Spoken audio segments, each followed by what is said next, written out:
Afternoon, fellas. How's it going? Oh, good. All right, so today we're looking at another one of those low budget, low production games. This one's by Bipolar Dawn and it's called RogueCube. It is a roguelike where it is a top-down twin-stick shooter. I was just about to ask, do we play as the cube? But we actually play as the cube. You also fight the cube.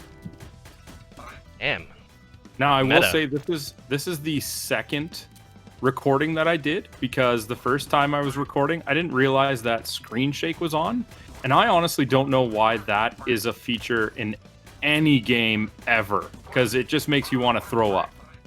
So this second set of recording I did, I have the screen shake, which is optional and for some reason on by default to 0%. All I can say is this looks exactly like Enter the Gungeon. Well, with less graphics. Yeah, but, you know, Unless Jungeon. less Gungeon. Yeah. Alright, So what do you guys think of the visuals? It's already looking like a pretty fun game. Like, just Yeah, going it's around colorful. doing things. Nice and colorful. looks like the I controls will- are okay. The controls are fine for moving. The aiming, which does not convert well into video to be able to tell, is atrocious. Well, that's never good for a. Twin stick shooter. shooter. Yeah, trying to line up a shot in this is brutal. Like, I've been playing it for a while now because I still don't have the platinum in it, which is rare for this publisher.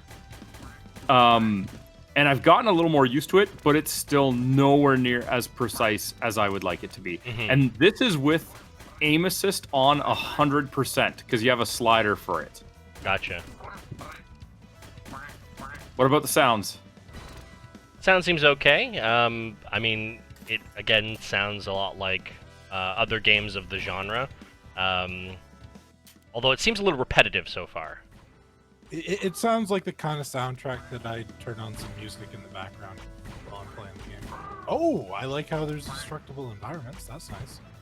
If you have explosive weapons, the environments are destructible. Although if you have explosive weapons, they also cause damage to you if you are not careful with them. Oh, nice. Is So- there co-op in the game? No. Unrelated to the topic. There's a campaign, there's daily runs, and there's a versus, although I haven't tried out the versus. So, like, I'm sure you would utilize this against someone in a versus, but it wouldn't be what you're thinking, Alex. Is it a true roguelike, or do you actually get like upgrades? Yeah. Like, there's nothing that carries over except for there's other characters you can unlock. Okay. Like, I've unlocked a duck. Like, the first few characters that you start with are just different color variations of a cube. Blue, yellow, and purple, right? Purple, for example, does 3 times the amount of damage, but only has 3 hit points. Yellow has a lower max ammo and something different plus, right? The blue is just like your balanced character. I got a ninja unlocked that starts with a katana and can't pick up any other weapons. Nice. I got a duck, which doesn't tell you what its pluses and minuses are. It's just a duck. So, like, that's fine that there's, a few unlockables, and there's still a couple that I haven't unlocked. But beyond that, nothing carries over. There's no, like, overall stats or progression that carries over. It is completely roguelike. Okay. So I think I do skip around a little bit so that after 1-3 here, I'm going to show you the first boss, and then I will go to a different locale. Okay. There's 3 levels in a world, except for the boss ones, which are just 1, right? So, like, 3-1 is the first boss, and then you go right to 4-1. Everything else is 3 stages, and it has its own look. So, from a visual standpoint, it doesn't get as repetitive because you're only in one environment for 3 levels. Nice. Skulldog, go. Yeah, this fight doesn't last long. No, that was pretty quick. This fight can last a long time. I happen to get a weapon that has a spread and bounces off walls. So he had a lot hitting him at once. Like any other roguelike, depending on the weapons that you get, which you can carry 2, right, that with you at a time, and swap them, right? Like just switch which hand you're using. Yeah. You know, you can get into that fight with just like a shitty revolver, and then it takes no damage.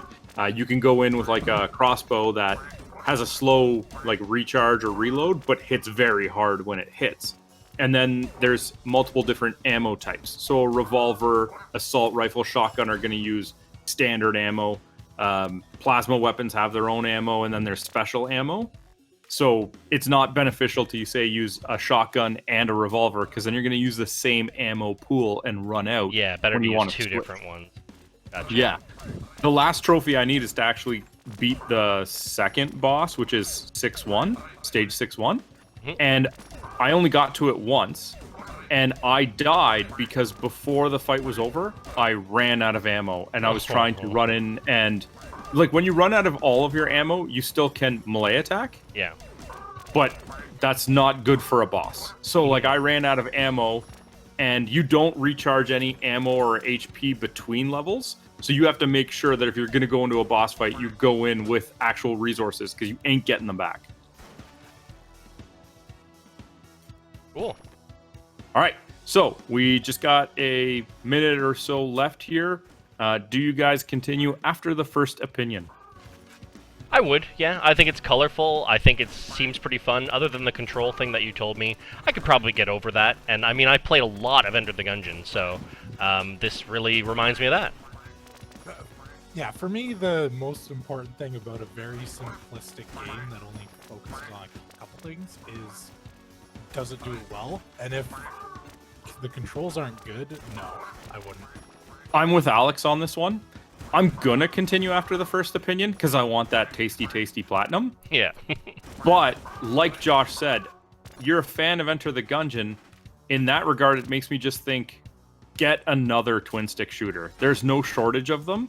And like Alex said, if it does only a couple of things, one of them being gunplay, and the gunplay is not precise, it becomes a very hard recommendation. Fair enough. All right. So anyway, that was our first opinions of RogueCube. We'll see you guys on the next one.